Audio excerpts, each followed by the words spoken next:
hitting against a pitcher that supposedly has the Dodgers number, how do you sort of make the adjustments for that? Yeah, it's he's pitched really well against us. We have the experience, we know what it's like, what it looks like. Now it's about executing. Staying in the zone is probably going to be the biggest thing for us tonight. See if we can get the pitch count up, get them out early, and get into the bullpen. Next question. Andy, Brad? Corey, what does Ray do so well to take you guys out of the zone? His velo, he plays up. He throws really hard already, so you're a touch quicker to try and catch up to the velocity, and then has the good slider to go with it. That it's hard to pick up at times when it's really good, so it's kind of in between whether getting it out there early to hit the fastball and still trying to hold back on the slider. Next. Good back. Corey, can you describe what Rich Hill's like, say, on the day of his starts compared to like other days during the week? Yeah. Richie's great until about 2 hours before the game. That's when he starts locking it in. Fun, happy-go-lucky all the way up until that, and then the game face comes on, starts bouncing the ball around, and you can tell when he's starting to get locked in. Next question. Yeah. Corey, you and a number of the other guys in the lineup last night all put up numbers on the board. And at the beginning of regular season, guys always talk about how it's great to get that first hit out of the way because you don't have to look at the scoreboard and see 0, 0, 0. The postseason, people don't really pay that close attention to averages, but there's something similar that goes on where it's good to have that first game and kind of hit the ground running. Yeah, not so much for the personal stats kind of thing. I think it was just nice that we got off fast. Not playing for 4 days is a long time. To get back in the flow quickly was really nice to see everybody. The hitters counts pretty much the entire first inning, which is nice to see.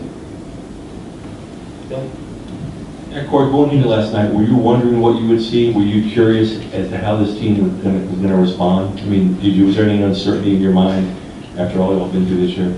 I think there's always an uncertainty when you played that long. Our practices were really good. They were really sharp. Everybody was focused. So the focus part, we weren't worried about. It was just how fast you could get back in the flow of the game. Can you go back to July and tell me what went through your mind when you were acquiring Yu Darvish? And then I guess now that the playoffs are here, how does he kind of complete his roster a little bit? Yeah, the pickups we had were incredible. Needed back at the bullpen lefties, got 2 of them. Went out, got a starter. I mean, Yu's incredible. Elite stuff plays in the playoffs, and he hasn't. That's kind of what we were looking for, and that's what we got out of him. Ken? Can you talk a little bit about Sean Wooten and what he's meant to you offensively and how that connection has come about? Yeah, so I met Wooten in 14 when he was first year with us.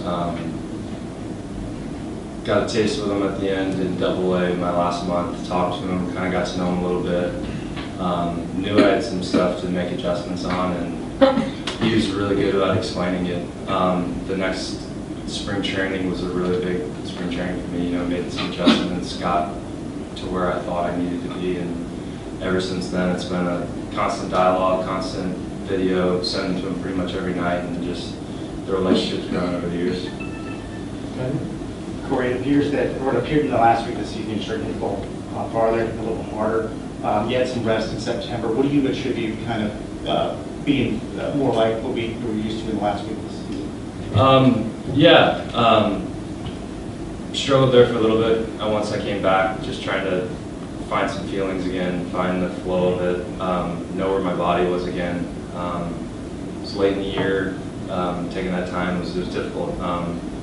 Watched a bunch of film, watched some old stances, watched when I needed tension in certain places and how I did it, and kind of all translated into where we are now.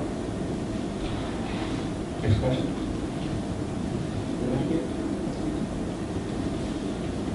Corey, how is your elbow holding up? It's okay.